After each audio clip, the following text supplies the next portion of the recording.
ನಮಸ್ಕಾರಗಳು ಗೆಳೆಯರೆ. ದಿವ್ಯಾನಂದ ಮೂರ್ತಿ ಮಾತಾಡ್ತಾ ಇದ್ದೀನಿ, ದಿವ್ಯಾರೂಪ ಚಾನಲಿಂದ. ನಾವು ಈ ದಿನ ಏಕಾಗ್ರತೆ ಬಗ್ಗೆ ಒಂದೆರಡು ಮಾತುಗಳನ್ನು ಆಡೋಣ. ಕಾನ್ಸಂಟ್ರೇಷನ್ ಇರಬೇಕು. ಒಂದು ಸರಳವಾದ ಉದಾಹರಣೆ ನಿಮಗೆಲ್ಲ ಗೊತ್ತಿರುತ್ತೆ. ಚಿಕ್ಕ ವಯಸ್ಸಿನಲ್ಲಿ ಅದನ್ನು ನೀವು ಮಾಡಿರ್ತೀರ. ಭೂತ ಕನ್ನಡಿ ಹಿಡ್ಕೊಂಡು ಪೇಪರ್ ಸುಡುವ ಕೆಲಸ. ನಾವು ಸೂರ್ಯನ ಬೆಳಕನ್ನು ಭೂತ ಕನ್ನಡಿಯ ಮೂಲಕ ಆ ಪೇಪರ್ಗೆ ಸತತವಾಗಿ ಬಿಡದೆ ಹಾಯಿಸಿದಾಗ ಆ ಕ್ರಿಯೆ ಸತತವಾಗಿ ನಿರಂತರವಾಗಿದ್ದಾಗ ಈ ಪೇಪರ್ ಹತ್ತಿ ಉರಿಯುತ್ತೆ. ಇದನ್ನು ಸಾಮಾನ್ಯವಾಗಿ ಬಾಲ್ಯ ಜೀವನದಲ್ಲಿ ಎಲ್ಲರೂ ಮಾಡಿರ್ತೀವಿ ಗೆಳೆಯರೆ, ಅಲ್ವಾ? ಸುಮಾರು ಆ ಕಾಲ ತಗೋತಲ್ಲ, ಅದು ಸುಡೋವರೆಗೆ ಅಲ್ಲಿವರೆಗೆ ಕಾಯುವಂಥ ತಾಳ್ಮೆ ಬೇಕು ಗೆಳೆಯರೆ. ಈಗ ಒಂದು ಕಲ್ಲನ್ನು ಇಟ್ಬಿಟ್ಟು ನೀರು ಸುರಿದ್ರೆ ಅದು ಬ್ರೇಕ್ ಆಗಲ್ಲ. ಅದೇ ನೀರನ್ನು ಸತತವಾಗಿ ಸುರಿತಾ ಇದ್ದರೆ ಆ ಕಲ್ಲು ಕೂಡ ಬ್ರೇಕ್ ಆಗುತ್ತೆ. ಅದಕ್ಕೆ ನೋಡಿರ್ಬೋದು ನೀವು, ಹಲವು ಬೆಟ್ಟ ಗುಡ್ಡಗಳನ್ನು ಕೊರೆದು ನದಿಯ ನೀರು ಹರಿದಿರುತ್ತೆ ಗೆಳೆಯರೆ. ಅಂಥ ಒಂದು ಏಕಾಗ್ರತೆಯನ್ನು ನಮ್ಮ ಜೀವನದಲ್ಲಿ ರೂಢಿಸ್ಕೋಬೇಕು. ಈಗ ಒಂದು ಮನೆ ಕಟ್ತೀವಿ, ಸಿಮೆಂಟ್ ಹಾಕ್ತೀವಿ, ಆದರೆ ಸಿಮೆಂಟ್ ಸ್ಲ್ಯಾಬು 21 ದಿನಗಳಾದರೂ ಬೇಕಾದ್ರೆ ಗಟ್ಟಿಯಾಗಬೇಕಾದ್ರೆ ಏನು ಹೇಳಿ, ಅದು 21 ದಿನಗಳು ತಗೊಂಡ್ರೆ ಅದಕ್ಕೆ ಅದು ಗಟ್ಟಿಯಾಗಿಬಿಡುತ್ತೆ. ಅದಕ್ಕೆ ನೀರು ಹಾಕ್ತಾ ಇರಬೇಕು ಮಧ್ಯೆ. ಹೀಗೆ ಯಾವುದೇ ಕೆಲಸ ಆದರೂ ನಾವು ಸುದೀರ್ಘ ಕಾಲ ಕಾನ್ಸಂಟ್ರೇಷನ್ ಆಗಿ ಮಾಡಿದಾಗ ಅದು ಖಂಡಿತ ಫಲ ಕೊಡುತ್ತೆ ಗೆಳೆಯರೆ. ನಾವೇನು ಮಾಡ್ತೀವಿ, ಅರ್ಜೆಂಟಾಗಿ ಫಲಿತಾಂಶವನ್ನು ಬಯಸ್ತೀವಿ.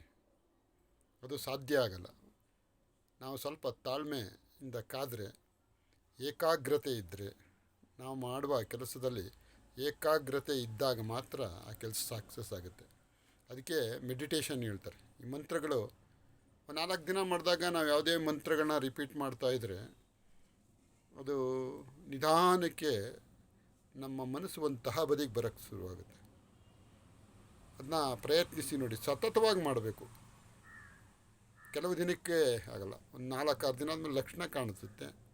ಹೀಗೆ ನೀವು 1 ತಿಂಗಳು 2 ತಿಂಗಳು ಅದು ಮಾಡಿದಾಗ ಮನಸ್ಸು ಒಂದು ನಮ್ಮ ನಿಯಂತ್ರಣಕ್ಕೆ ಸ್ವಲ್ಪ ಮಟ್ಟಿಗೆ ಬರೋಕ್ಕೆ ಪ್ರಾರಂಭ ಆಗುತ್ತೆ.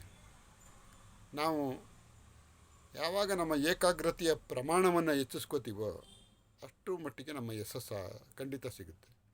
ಅದರಿಂದ ನಾವು ಯಾವುದೇ ಕೆಲಸ ಮಾಡಲಿ ಗೆಳೆಯರೆ, ಒಂದು ಸಣ್ಣದೋ ದೊಡ್ಡದೋ, ಅದನ್ನು ಪೂರ್ಣ ಮನಸ್ಸಿಟ್ಟು ಆನಂದಿಸಿ ಮಾಡಬೇಕು. ಯಾವ ಕೆಲಸವೂ ಗರಿಷ್ಠವೂ ಅಲ್ಲ, ಕನಿಷ್ಠವೂ ಅಲ್ಲ. ಉದಾಹರಣೆಗೆ ಒಂದು ಮನೆ ಕಟ್ಟಿದಾಗ ಆ ಚಪ್ಪಡಿ ಕಲ್ಲುಗಳನ್ನ ಸರಿಯಾಗಿ ಇಡಬೇಕಾದ್ರೆ ಚಕ್ಕೆ ಕಲ್ಲುಗಳು ಬೇಕು ನೋಡಿ.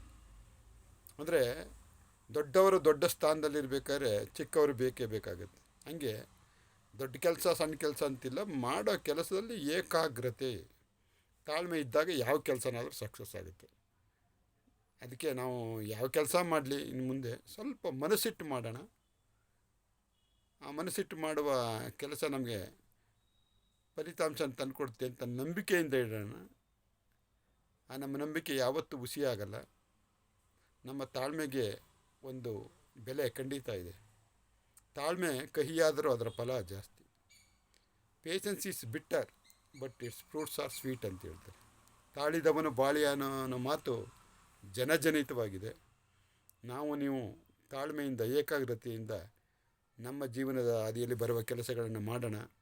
ಆ ಮೂಲಕವಾಗಿ ಯಶಸ್ಸನ್ನು ಕಾಣೋಣ ಅಂತ ಹೇಳ್ತಾ, ನನ್ನ ಚಾನಲ್ ಸಬ್ಸ್ಕ್ರೈಬ್ ಮಾಡ್ಕೊಳ್ಳೋದು ಮರಿಬೇಡಿ.